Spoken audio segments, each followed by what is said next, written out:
Welcome to What's Going On, the weekly podcast and videocast of First United Methodist Church in Yankton, South Dakota.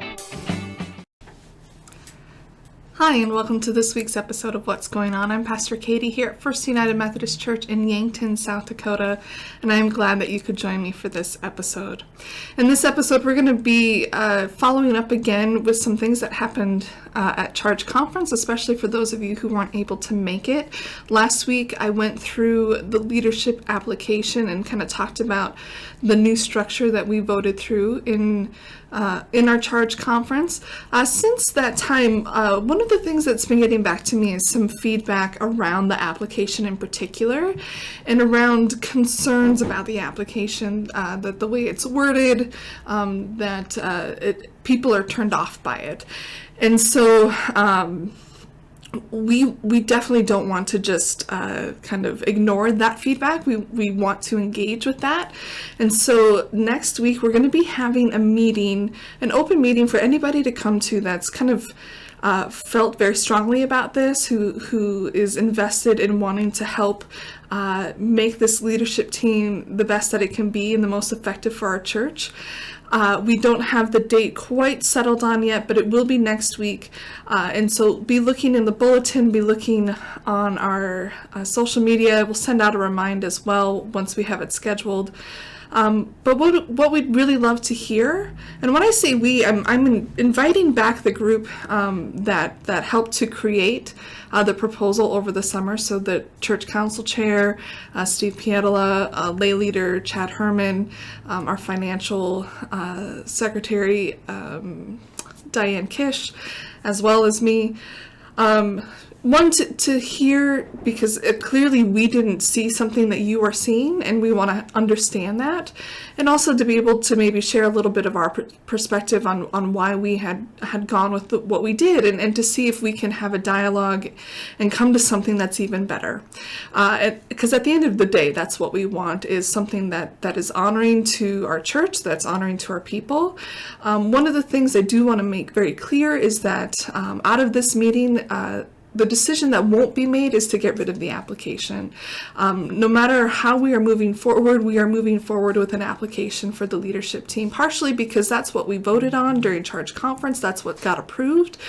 But also, I think it's really important that we have people that are who are interested in doing this to apply, rather than to just rely on nominations to kind of select people. I think that can actually cause some more cause for concern. If we're hand-picking people for these positions, I think it's better for those that feel God's calling to put their name forward. And so that's what we are hoping for. And so I want to just make that clear off the bat, that we're not looking to get rid of the application. We're looking at how do we make it better, and how do we avoid some of the pitfalls that we've seemed to have fallen into a little bit with that. And so I wanted to put that out there. If you didn't watch last week's podcast, as I was walking through it, perhaps I would encourage you to do that before that meeting, because maybe that'll give you a little bit of insight on what we were thinking. Granted, again, that we understand that sometimes what we put out as an intention doesn't necessarily get received in the same way. And so that's why we want to have that conversation. And so, again, if you're someone who's been upset by this, if you're someone who is invested in this, if you're someone who would like it to be done in a different way, or as you feel in a better way, we want to hear from you. So please be watching out for that. The other big piece of Charge Conference that I think a lot of people were really interested in and wanting to know more about was kind of what's going on in the United Methodist Church on a larger level. Many of you are aware that in the United Methodist Church we have been dealing with a difference of opinions for quite a while on the topic of homosexuality in the church. In particular, kind of the core debate has been around whether or not, as a church, because we believe that all people are of sacred worth. That is in our book of discipline. We when I say that we welcome all people to be in worship with us, to be a part of the community of faith, we do mean that. But currently, we also have language that says homosexuality is incompatible with Christian teaching, and we have within the Book of Discipline that if you are a practicing homosexual, so that means if you are openly homosexual, if you are in a relationship, if you are married, then the United Methodist Church shouldn't ordain you as a pastor, and also we're not allowed to actually perform those marriages as United Methodist clergy or on United Methodist property. Those are the two big things that we're talking about. And so over the last, I would say probably 10 years, I mean, this has been a conversation for a long time, but I would say over the last 10 years or so, it has just increased in the divisiveness of the conversation within the church. And so some of what I want to talk about today is a little bit of where we are, a little bit of how decisions get made, because we have a specific kind of polity, is the word that, it's not an exciting word, and why we're currently kind of stuck. And so, and we talked a bit about this at the Charge Conference. Our district superintendent, Rebecca Treves, did a wonderful job of kind of explaining where we are, why it's so hard to be where we are, and what realistically looking forward, what a timeline could look like. And she also provided us with this Dakota's Timeline tool, which if you were at Charge Conference, you would have received a copy of this. We're also going to make some more copies of this and have it available in the church office, and I'm going to walk through a lot of this. But first, what I want to do again is sort of explain as best I can how decisions are made and how things get done in the United Methodist Church, because we are a little bit different. If you grew up in a different denomination, things might have worked a little bit differently, and that's okay. We just have different ways of doing things, different ways of governing, different ways of that we are connected. In the United Methodist Church, we are what is called a connectional system, which means that every United Methodist Church is connected to every other United Methodist Church, not just in our area, but literally all over the world. And we're very hierarchical in our structure, which means there's levels of authority. And we're also structured very similar to the United States government in that we have different kind of branches, and we don't have a pope in the United Methodist Church. Instead, kind of the highest authority that we have in our church for making decisions for the whole United Methodist Church, again, that global, worldwide church, is at General Conference. You might have heard talk a little bit about Annual Conference. Annual Conference is kind of our local yearly meeting. So we have Charge Conference that we just had, which is kind of what I'm talking about, where Rebecca came to our church, and it's our church meeting. And there are things that we get to decide at our church meeting. We get to decide who we send as delegates to Annual Conference.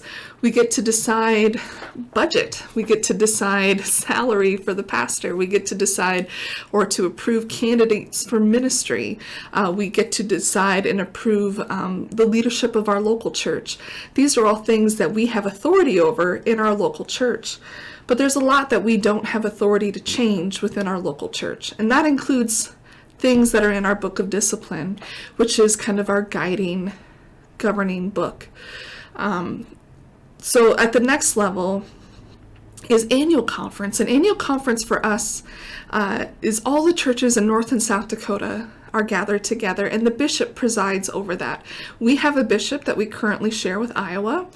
And so once a year, all of the pastors and then the lay delegates from the churches that are elected, nominated, and approved at the local charge conferences then go to Annual Conference. And there's certain things that we get to approve at that level. There's certain legislation, again, especially around budgeting for our conference. That's a big one every year. Nominations for leadership positions in our conference get voted on. And then there are certain pieces of legislation as well that are just conference-wide, but they can't ever go against what is in the Book of Discipline, because again, at the conference level, the annual conference level, we can't change what's in the Book of Discipline. That can only happen at General Conference. And General Conference is the gathering of United Methodists from around the world, and it happens every 4 years, normally. General Conference was supposed to happen in 2020, but because of COVID, of course, it got postponed, and it was supposed to happen again this year in 2021, but because of COVID, and in particular the restrictions around traveling internationally, it got postponed again. And so now they're looking at the General Conference that was supposed to happen in 2020 is currently scheduled for August 29th through September 6th, 2022, so next year. It is at that conference, that General Conference, and so the people that attend there are elected at Annual Conference. And so at Annual Conference, we have both a clergy delegate that we send to General Conference and a lay delegate. When I say lay, I just mean someone who's not clergy. And they get voted on by the delegates at Annual Conference. So the people that we send to Annual Conference get to vote on who to send and represent the Dakotas at General Conference. And that's happened. We've had our delegates for 2020 prepared for quite a while because it was supposed to happen in 2020. Anyway, so this delay in General Conference has not been great. I mean, any sort of delays that we've had with COVID, right, have not been great. But in particular, because the church has been in such disagreement over this topic,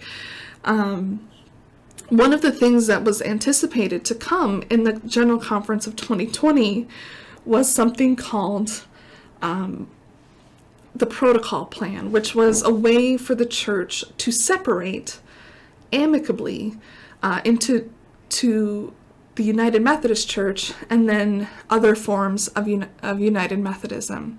That there would be kind of a split or a splintering happening, but in sort of an amicable way. One of the things that has come out of the last few years in particular is it doesn't seem that we're going to be able to continue together, that we can agree to disagree, that there are people that feel very strongly on either side of the topic, and that feel that they don't want to be in a church with people who feel differently than they do.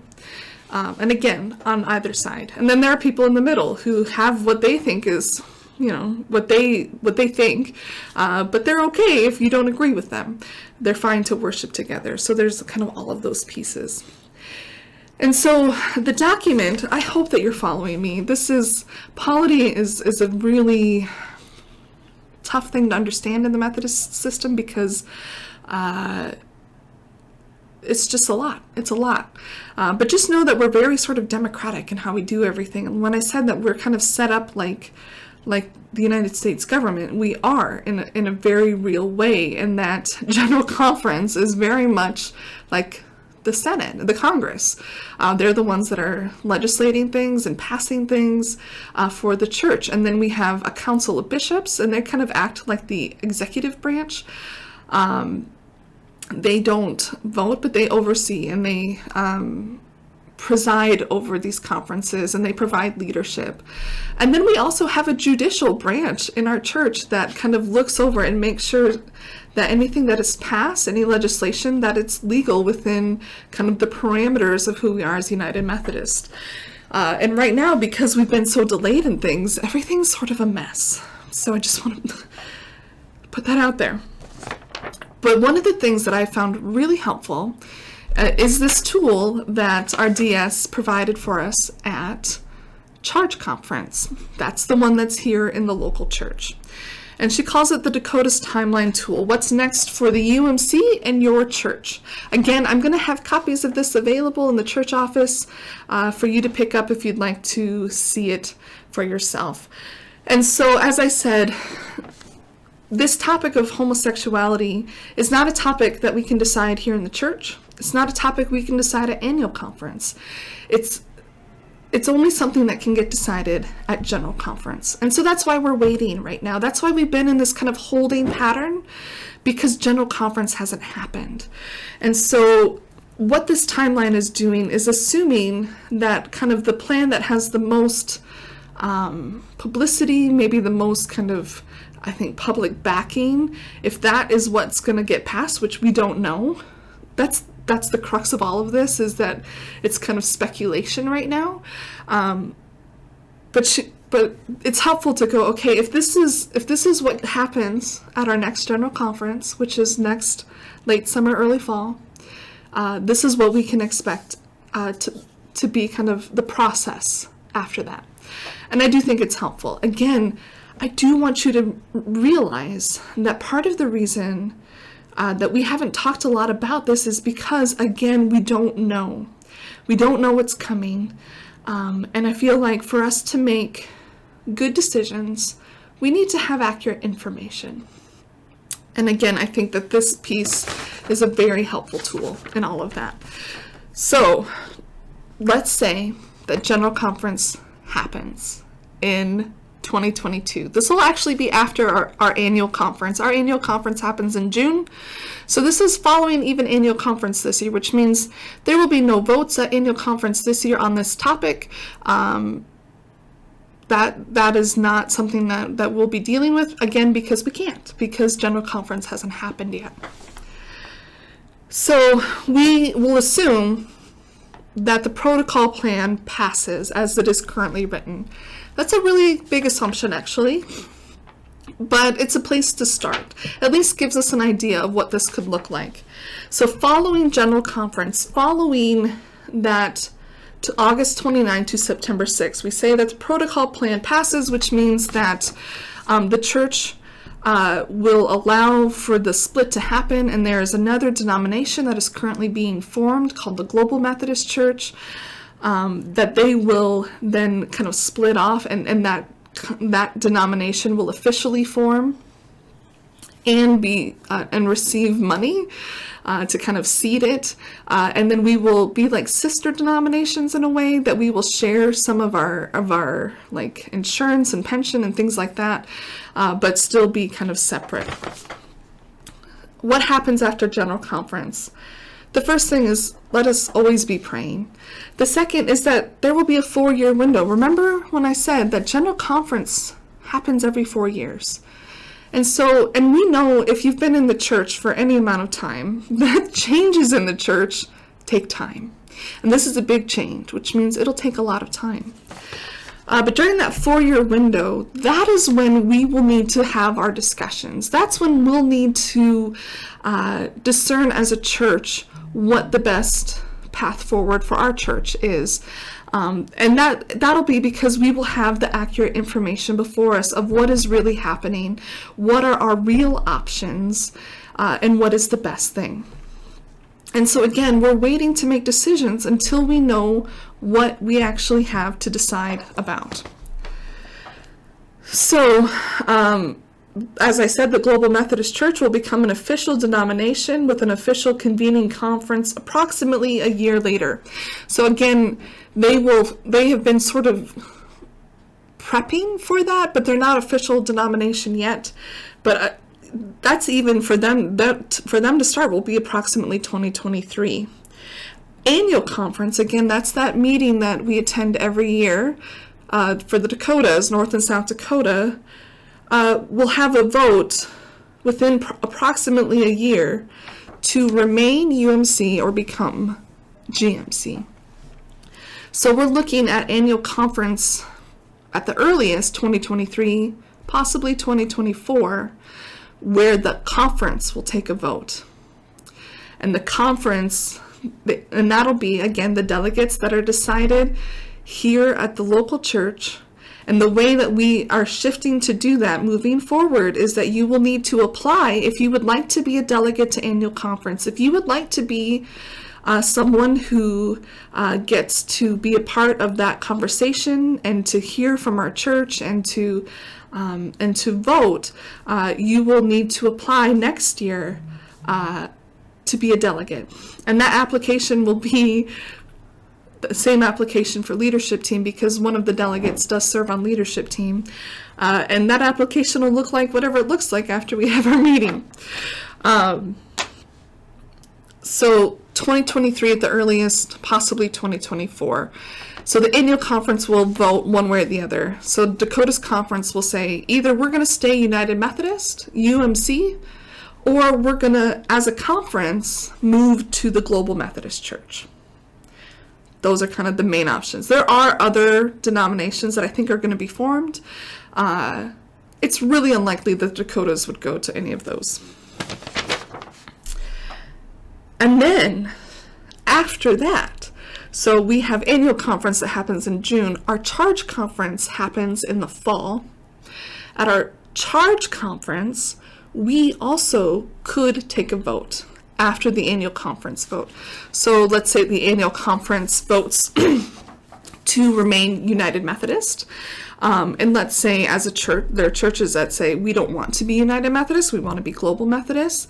So the church could take a vote to say we want to align with the Global Methodist Church.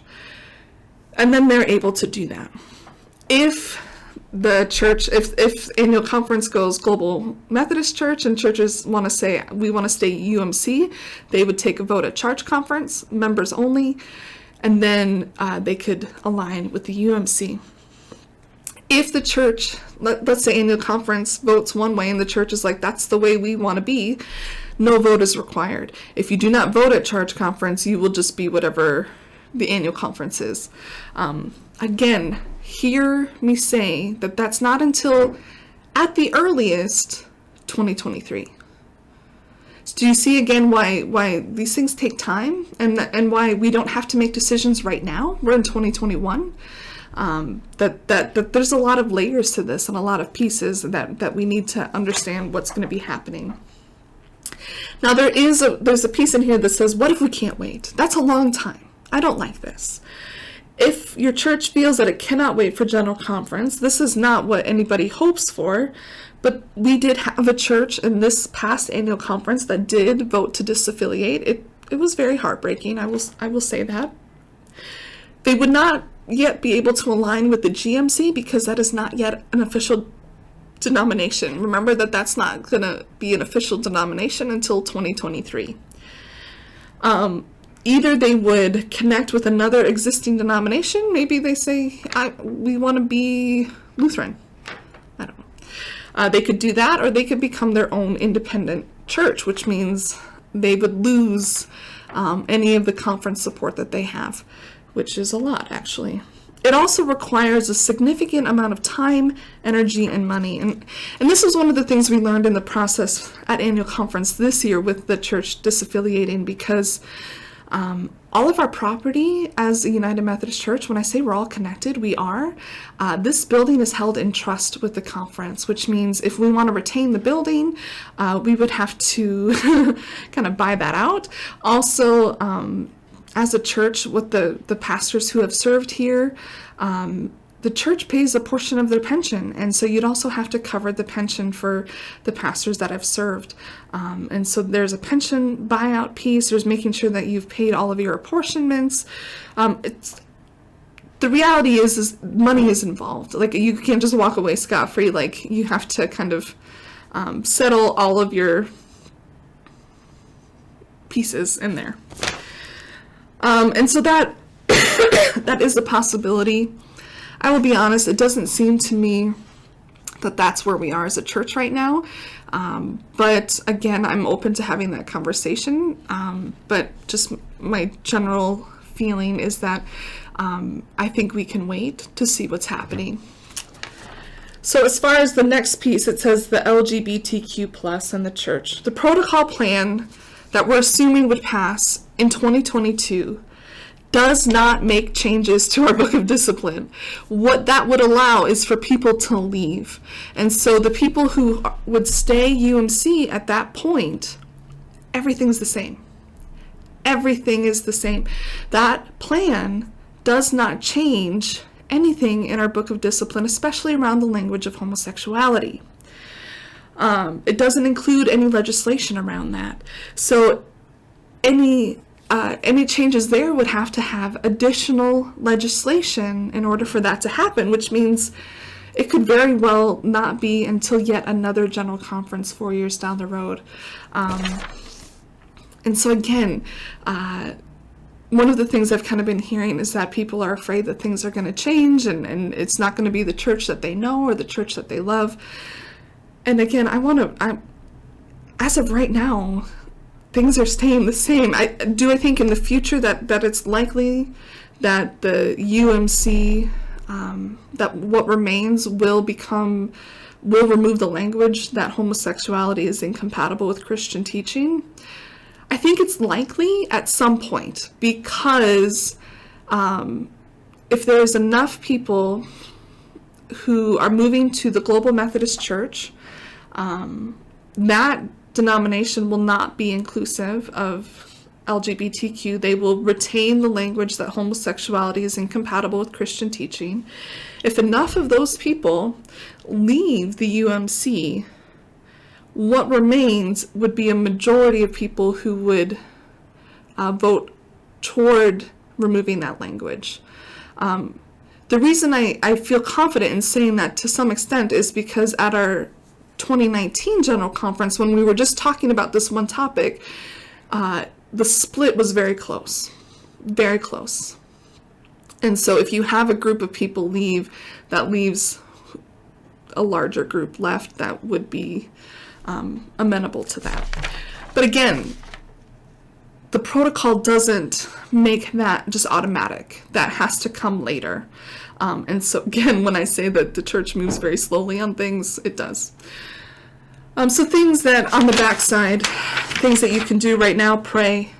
Pray for our church, pray for our leadership. This is not an easy time to be in leadership. It's not an easy time for any of our churches or the people in our church. One of the things that we're going to be doing in January is hosting a values workshop. Now, the values workshop isn't going to be directly like, do you think we should be inclusive, or do you think we should, be traditional in how we understand this one topic, but really to discern as a church, what are the things that we really hold dear, so that when we do start making difficult decisions, we are guided by our core values. Are our core values to be welcoming? Are our core values discipleship? And so that we are motivated by what is it that we exist to do.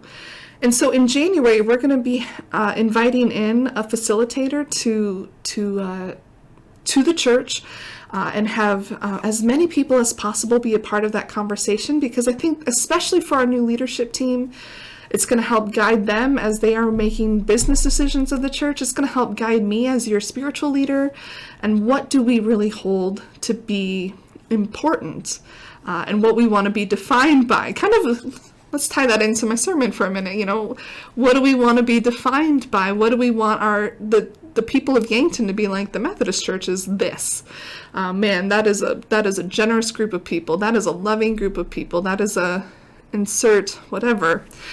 So we're going to be doing that in January. Then February, March, I will be going on maternity leave, which kind of throws a wrench into things a little bit, but not really, because remember, General Conference isn't even happening until August, and I'm going to be back in April. So between April and August, we're going to have a series of different events, different times, small groups, where people are going to get together to discuss, to listen to one another, to share their hopes, their dreams, their concerns, all of it. We're going to be very intentional in leading up to that general conference to really understand one another in the church, to understand who we are and who we want to be. But we're gonna really focus on that again, leading up to general conference once I'm back from maternity leave. We're gonna do that values workshop in January to kind of kick off our year, but then that is the plan. And so know that those things will be coming up. I think it's really valuable to have these conversations as conversations. And so we're gonna do it in a variety of ways, in a variety of locations. But to me, what's important is that we're hearing one another, that we're listening to one another, trying to understand one another, and trying to understand who we are as a church together. The other thing we'll be doing is membership audit, because again, the voting is by membership, which means you have to be a member of the church. You have to have taken the membership vows, be on our roster, be active in the church. And so if you have been kind of pushing off membership for a while, but you're really invested in this topic, it might be time to consider what it would look like to become a member here.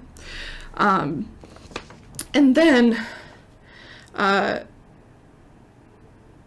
those are a lot of the main things. And then this bottom part, again, is just kind of going over once again that kind of timeline of General Conference, Annual Conference, Charge Conference. Again, we do not make decisions like that at the local level. We do not make those decisions at the Annual Conference level. We make them at the General Conference level. The way that we get to participate in that is our delegates. Again, if this is something that you care about, we have our delegates for this year, but again, Annual Conference this year is prior to General Conference. They're not going to be voting on anything on this topic. They're going to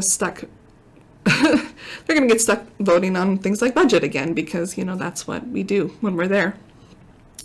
But for the next year, if that's something that you're really passionate about, then I would encourage you to apply. But any member can apply. Again, you have to be a member of the church in order to be a delegate for the church, but any member can apply.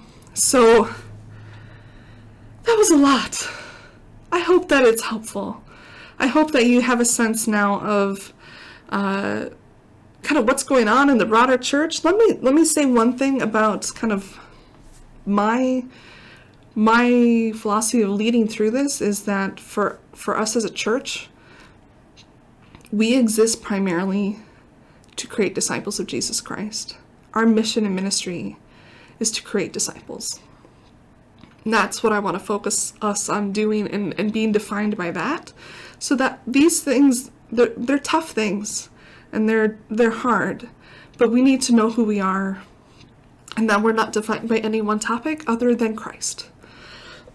And so it's always my goal to have us know who we are, apart from, I think we get so caught up right now, and especially in the climate of the country, that we really like labels, and we really like, I'm in this camp or this camp, and I'm defined by however I identify in this camp or this camp. All of us in the church need to be defined by Christ. At the end of the day, whatever we feel about this topic and however passionate we feel about it, at the end of the day, we need to be defined by Christ, and our mission together is to make disciples. John Wesley once said, if we cannot think alike, can we not at least love alike? And then he offered his hand and said, let us go and make disciples. That's how I feel. That's, as your pastor, it doesn't matter to me what your opinion is on this topic. I love you as a beloved child of God, that I have been sent here to serve and care for you and to care for this church. My concern is to do what's right for the church. And sometimes that might be in conflict with your preferences. We see that at different things all the time. At the end of the day, I want to do what is best for Yankton First United Methodist, because that's where I've been called to serve. That's where God has placed me, and that's what I love. I would love to visit more with you about this. Love to have a cup of coffee or a Diet Coke or probably water at this point. Please don't hesitate to come and visit with me at any point. I'm here for you, and I care about you, and I care about this Welcome church. to What's Going On, the weekly podcast until next time, and videocast of First United Methodist God Church bless. in Have a Yankton, great South week. Dakota. Thank you for joining us on this episode of What's Going On, a video and audio podcast of First United Methodist Church in Yankton, South Dakota. We'd love to have you join us for worship on Sundays, and we have two options available. 9 a.m. is our contemporary service, and 10:30 a.m. is our traditional service. You can find those online as well at our website, www.firstumcyankton.org, or on YouTube.